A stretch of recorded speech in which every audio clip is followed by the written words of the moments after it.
열왕기하 6장이고요. 5절에서부터 7절까지 말씀, 우리 3절 말씀인데요. 우리 같이 함께 읽을까요? 5절부터 같이 읽습니다. 5절입니다. 한 사람이 나무를 베을 때에 쇠도끼가 물에 떨어진지라. 이에 외쳐 이르되 아 내 주여 이는 빌려온 것이니이다 하니 하나님의 사람이 이르되 어디 빠졌느냐 하매 그곳을 보이는지라. 엘리사가 나뭇가지를 베어 물에 던져 쇠도끼를 떠오르게 하고 이르되 너는 그것을 집으라 하니 그 사람이 손을 내밀어 그것을 집으니라. 아멘. 오늘 말씀 가운데 크신 은혜가, 하나님의 은혜가 넘치길 간절히 소망합니다. 우리 가슴에 손을 얹으시고 기도하는 마음으로 고백할까요? 하나님의 은혜가 지금 저에게 임하기를 기도합니다. 우리 옆사람 축복하면서 하나님의 은혜가 지금 여러분에게 임하기를 기도합니다. 아멘. 하나님의 은혜가 넘치길 간절히 소망합니다. 오늘 하루 복된 날 되시기를 간절히 축원합니다.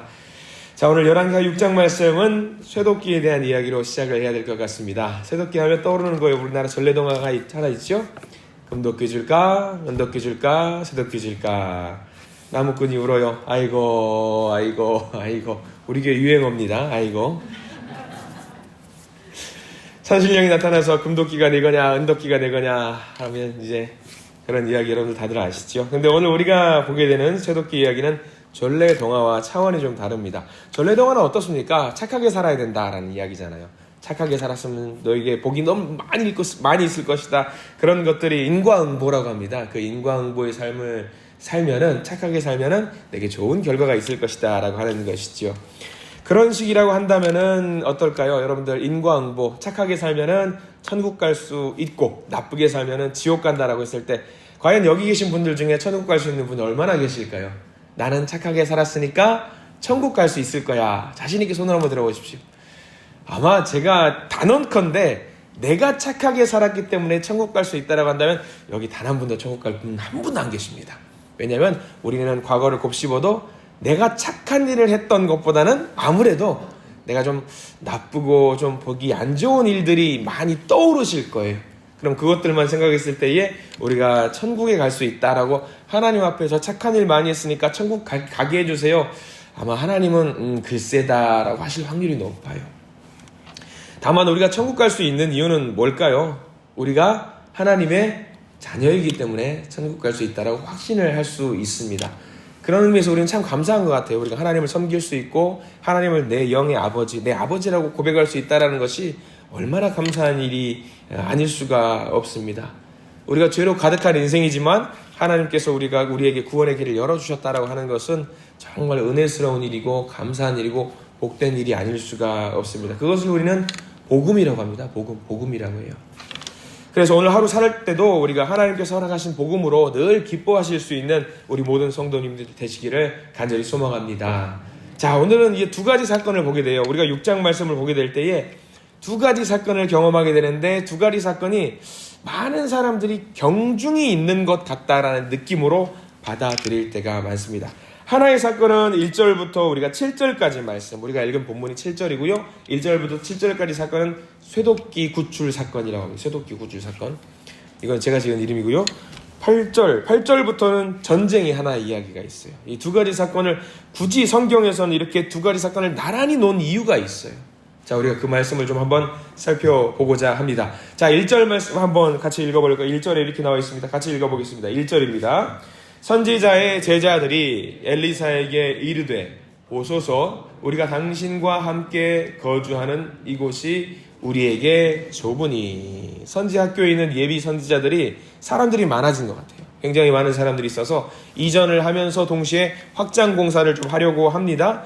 제자들과 함께 엘리사도 가서 그 일을 같이 참여합니다. 근데 문제가 생겼습니다. 열심히 그 일을 하려고 하는 상황 속에서 5절 말씀, 여기는 반드시 우리가 밑줄을 그어야 될 부분이 하나 있어요. 5절 말씀, 우리가 읽은 본문인데요. 이렇게 나와 있습니다. 자, 다시 한번 읽어볼까요? 5절입니다. 시작. 한 사람이 나무를 벨 때에 쇠도끼가 물에 떨어진지라. 이에 외쳐 이르되 아 내 주여 이는 빌려온 것이니이다 하니. 성경에서 자주 등장하지 않는 표현법이 하나 등장합니다. 뭐냐면 내 주여 이는 빌려온 것이니이다. 여기 반드시 밑줄을 그으셔야 됩니다. 성경을 작성한 이 기자가 반드시 이렇게 넣은 표현 이유가 있습니다. 아무튼 이야기를 설명드리자면 제자 중에 한 명이 나무를 베다가 이제 그 쇠도끼를 옆에 있는 강가, 왜 강가에서 이 나무질을 하는지 모르겠어요. 그러면 안 되는데 이 강가에서 쇠도끼로 나무질을 하다가 그만 놓쳤던 것 같아요. 그래서 빠뜨렸습니다. 여기서 쇠도끼라고 했습니다. 철기 문화가 막 이제 보급이 되는 시절입니다. 그때 당시에 블레셋 민족이라고 하는 여러분들 많이 알고 있는 유명한 그 민족은 철기로 단단하게 무장이 된 민족이지만 이스라엘은 이제 막 철기가 보급이 돼요. 그러니까 철이 굉장히 비쌉니다. 귀한 물건입니다. 이 귀한 물건을 빌려왔다라고 하고 있습니다. 쉽게 빌리기 어렵습니다. 그럼에도 불구하고 아마 엘리사 선지자의 이름을 달고 빌려왔을 확률이 높습니다. 그런데 이것을 잃어버린 이 상황을 리얼하게 굉장히 적나라하게 표현을 하고 있어요. 주여, 이거는 빌려온 것입니다. 스승님, 이거 빌려온 건데 어떻게 하면 좋겠습니까? 라고 엘리사 스승님에게 이야기를 하죠. 엘리사는 이것을 보고 물어봅니다. 어디 빠뜨렸어? 라고 물어보고 저기요 하니까 이거를 쇠도끼를 다시 꺼내서 다시 그 제자가 사용할 수 있게 조치를 해줍니다. 자, 우리는 여기서 상반절 1절부터 7절까지 이 기적, 쇠도끼 구출 작전, 이 이야기를 통해서 우리는 지난 시간에도 말씀드렸습니다. 엘리사는 참으로 서민적인 선지자다. 별것도 아닌 시시콜콜한 이런 것들을 꺼내주고 도와주고 뭐 이렇게 인도해주고 이런 기적들을 많이 보여줬다라고 우리는 말씀을 드렸습니다.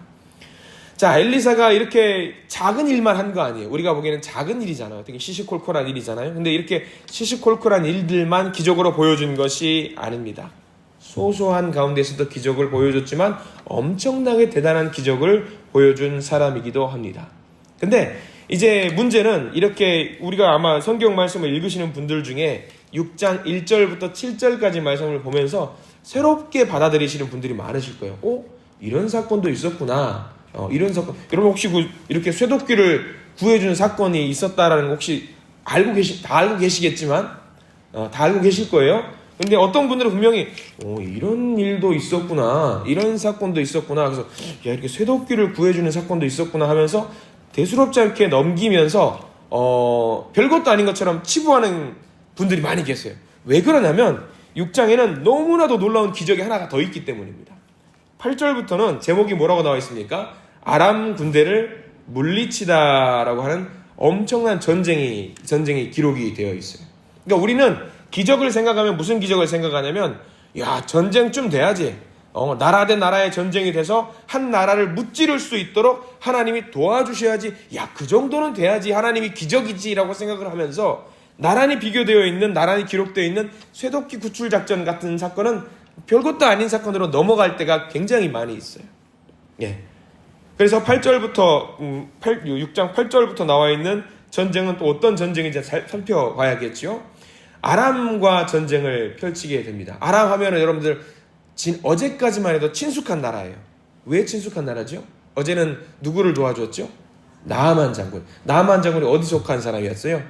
아람에 속한 사람이었어요. 근데 그 아람이 지금 바로 더 전쟁을 하러 와요. 근데 여기서 전쟁에는 나아만 장군이 군대 장관이었음에도 불구하고 8절부터는 나아만 장군이 등장을 전혀 안 하거든요. 아마 나아만 장군이 본국으로 돌아가서 이 전쟁 상황에서 약간 배제가 되었거나 아니면 잠깐 축출이 되었거나 뭐 그런 상황들이 있었을 것 같습니다. 아무튼 아람과 전쟁을 합니다. 근데 이 전쟁에서 굉장히 중요한 게 있어요. 12절 말씀부터 봐야 되는데 12절 말씀 한번 볼까요? 우리 쭉 넘어가서 6장 12절 말씀 시작. 그 신복 중에 한 사람이 이르되 우리 주 왕이여 오직 이스라엘 선지자 엘리사가 왕이 침실에서 하신 말씀을 이스라엘의 왕에게 고하나이다 하는지라. 자, 아람 왕이 뭔가 작전을 펼치는데 모든 작전을 다 이스라엘이 알고 있는 거예요. 이게 이상한 거죠. 이게 무슨 일이냐. 여기 우리 가운데 스파이가 있는 것 같다. 스파이를 잡아라. 왕이시여. 그게 아닙니다. 그게 아니라 거기는 엘리사 선지자라는 사람이 있어서 모든 것들을 꿰뚫고 그 안 것들을 왕에게 고해서 아마 이스라엘이 모든 어떤 우리가 공격하는 방법들을 다 알고 막습니다. 자, 그럼 왕이 여러분들이 왕이면 누구를 제일 먼저 잡아야 되겠죠? 반드시 엘리사를 잡아야 됩니다. 그래서 엘리사가 있는 그 성읍으로 많은 군대를 보냅니다. 그래서 14절 말씀 넘어가 볼까요? 14절에 이 아람 군대가 이렇게 그 성읍을 둘러싸고 있는 상황이 묘사가 되어 있습니다. 14절입니다. 시작. 왕이 이에 말과 병거와 많은 군사를 보내매 그들이 밤에 가서 그 성읍을 에워쌌더라. 자, 이제 죽은 목숨이에요. 엘리사의 성읍을 둘러쌌습니다. 그래서 이게 걱정과 이제 어떤 근심이 있을 텐데 이 상황이 15절 말씀에 이 사환이 하는 말을 잘 보아야 되고요. 거기도 15절에도 밑줄을 그어야 될 부분이 있습니다. 15절 같이 읽으면서 어떤 부분에 밑줄을 그어야 될지 한번 볼까요? 15절입니다. 하나님의 사환이 일찍이 일어나서 나가보니 군사와 말과 병거가 성읍을 에워쌌는지라. 그의 사환이 엘리사에게 말하되 내 주여 우리가 어찌하리까 하니. 자, 우리가 어디에다 밑줄을 그어야 될지 아시겠죠? 거기도 내 주여 우리가 어찌하리까 하니. 성경에서 이렇게 이렇게 해가지고 리얼하게 표현하는 것은 이렇게 많이 등장하지 않아요. 그럼에도 불구하고 6장 말씀에 나란히 이렇게 똑같은 내용이 등장한단 말이죠. 사환이 말을 하는 겁니다. 우리가 모두 죽겠습니다. 우리가 모두 죽겠습니다. 어찌하면 좋습니까? 하고 엘리사에게 말을 하죠. 어찌하면 좋습니까? 근데 엘리사는 아무런 걱정을 하지 않고 태연하게 있어요. 그러니까 통쾌한 장면은 17절로 이어집니다. 자, 17절 같이 한번 읽어보겠습니다. 시작. 기도하여 이르되 여호와여 원하건대 그의 눈을 열어서 보게 하옵소서 하니 여호와께서 그 청년의 눈을 여심해 그가 보니 불말과 불병거가 산에 가득하여 엘리사를 둘렀더라. 이 전쟁은 어떻게 되죠? 여러분 알고 있으실 겁니다. 이기게 되죠. 이스라엘이 이기게 되는데 어떻게 이기게 되냐면 단 한 명의 적군도 아람도 그렇고 이스라엘도 그렇고 한 명의 사상자도 발생하지 않고 이스라엘이 이기게 되는 전쟁 핵심입니다. 자, 두 가지 사건이 동시에 기록이 되어 있습니다. 이게 핵심이에요. 왜 그러냐면 우리가 6장 말씀을 통해서 우리가 기억해야 될 것. 아람과 싸워서 이긴 전쟁. 그런데 전쟁이기 때문에 하나님께서 어렵다 하시거나 곤란한데 하시거나 이렇게 힘든 일을 왜 나한테 맡기냐라고 그러지 않으셔요. 이 사건도 똑같이 하나님께서 이길 수 있도록 인도하셔요. 근데 문제는 뭐냐면 아까 우리가 5절에서 읽었던 것처럼 내 주여 이는 빌려온 것이니이다 하니, 그리고 15절에서 내 주여 우리가 어찌하리이까 하니. 자, 무슨 차이인지 아시겠어요? 이 두 사건이 어떤 사건은 작고 별것도 아니고 시시콜콜한 사건이라면서 넘어갑니다. 이게 뭐 기적이야 라고 넘어갑니다. 그리고 어떤 사건은 똑같은 사건인데 비슷한 사건인데 똑같은 멘트로 걱정하는데 전쟁이기 때문에 이거 위대한 하나님 우리를 도와주지 않으시면 안 돼 라고 하면서 이거는 기적이고 이거는 기적 아니고 그렇지 않다라는 거예요. 뭘 말하는 거냐면 하나님은 늘 우리 삶 속에서 작게 크게 여러 가지 방법으로 우리를 도와주고 인도하시고 있다는 것을 6장 말씀을 통해서 우리에게 보여주고 있는 거예요. 우리가 길 가다가 여러 가지 일을 하고 작은 일을 하고 여러 가지 일 가운데도 하나님이 역사하신다는 것을 6장 말씀을 통해서 우리에게 보여주고 있는 겁니다. 자, 제 친구 목사님하고 언제 한번가 같이 식사를 하고 길을 가던 적이 있었어요. 그 식사를 하면서 걸어가는 친구가 있는데 같이 가다가 친구가 우연찮게 길 가다 1,000원을 주었어요. 1,000원을 주어가지고 여러분들 길 가다 1,000원을 주었어요. 그럼 여러분들 제일 먼저 뭐라고 말할 거예요? 주었어요. 무슨 반응을? 그럼 옆에 있는 사람이 그럽니다. 아이고 운이 좋네 라고 딱 1,000원을 줬어. 아이고 그렇게 횡재했네 운이 좋네 라고 이야기를 하면서 길 가요. 그럼 한 친구가 이렇게 말합니다. 한 친구, 이게 목사님의 대화예요. 이게 운이 좋네. 한 친구 목사님이 무슨 운이 좋냐, 하나님이 역사하셨지. 그러면 또 친구가 뭐 하나님이 이런 것까지 역사하시냐, 무슨 소리야, 하나님이 역사하신 거 맞지, 운이 좋은 거지. 아니야, 하나님이 역사하신 거야. 목사님들끼리 서로 이렇게 웃으면서 대화를 하는 거예요. 그러니까 우리는 그런 거예요. 엄청나게 큰 기적과 나의 위기의 상황 속에서 나를 도와주는 것만이 기적이라고 생각을 하고 이렇게 1,000원짜리 하나 준 거는 운으로 치부하는 경향들이 있습니다. 여러분들이라면 어떠시겠습니까? 1,000원 주었어요. 한 10,000원쯤 주어야지 하나님이 도우신 건가요? 오늘 이 6장 말씀은 이거예요. 우리는 삶 속에서 늘 하나님이 도와주고 있어요. 도와주고 계셔요. 길 가다가 나를 살피시고 도우시고 여러 가지 방법으로 나를 도와주고 계신데, 그것은 하나님은 저기 가 계시고 내가 힘들고 어려울 때만 나를 도와주세요, 이렇게 하나님을 모셔올 때가 많이 있습니다. 아니라는 거예요. 우리의 삶 전체를 두고도 작게 또는 크게 여러 가지 방법으로 하나님 우리를 도와주세요. 근데 우리가 그걸 놓칠 때가 너무 많습니다. 작은 일은 에이 하나님 아니야, 이건 운이 좋은 거야 라면서 넘어갈 때가 많다라는 거예요. 우리가 늘 삶 속에서 감사해야 되는 이유가 거기 있는 겁니다. 하나님 늘 우리를 도와주세요라고 기도를 하시잖아요. 하나님 도와주고 계세요. 근데 하나님은 이 작은 일에는 별로 나를 안 도와주시는 것 같다고 생각하면서 넘어갈 때가 많이 있다는 거예요. 오늘 똑같이 5절과 15절을 쓸 때 내 주여 어찌하리이까라고 말한 이유가 거기 있는 겁니다. 쇠독기도 하나님이 도와주신 거고요, 전쟁을 통해서도 하나님이 도와주신 거예요. 우리는 늘 하나님께 감사하고 기도해야 됩니다. 하나님 감사합니다, 감사합니다 이렇게 이야기를 해야 되는 거죠. 여러분 명심하십시오. 우리가 그것을 인지하지 못할 뿐이지, 특별히 그걸 인지하고 늘 감사할 수 있는 우리 모든 성도님들이 되시기를 간절히 소망합니다. 모든 상황 속에서 우리를 도와달라고 기도하시기 바랍니다. 물론 우리 하나님은 모든 상황 속에서 우리를 도와주십니다.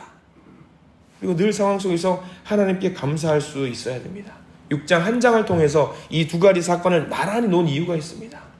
너희가 전쟁에서 적들이 쳐들어왔을 때 우리는 꼼짝없이 죽게 되었다. 그때 눈을 열어서 불말과 불병거를 보여주는 사건을 믿으면서 왜 쇠독기 물에 빠졌는데 그것을 떠오르게 하는 사건은 믿지 못하느냐? 왜 큰 건 믿으면서 작은 거는 믿지 못하느냐? 작은 게 오히려 쉬운 거 아니냐? 우리가 늘 예수님이 죽으셔서 부활하시고 우리를 구해 주셨다라는 사건을 우리가 믿잖아요. 엄청난 사건 믿잖아요. 근데 살면서 만나는 그 작은 일들을 극복할 수 있게 만들어주는 것은 왜 믿지 못하느냐? 우리가 삶 속에서 늘 하나님을 만나고 하나님께 감사합니다라고 기도할 수 있는 우리 모든 성도님들 되시길 간절히 소망합니다.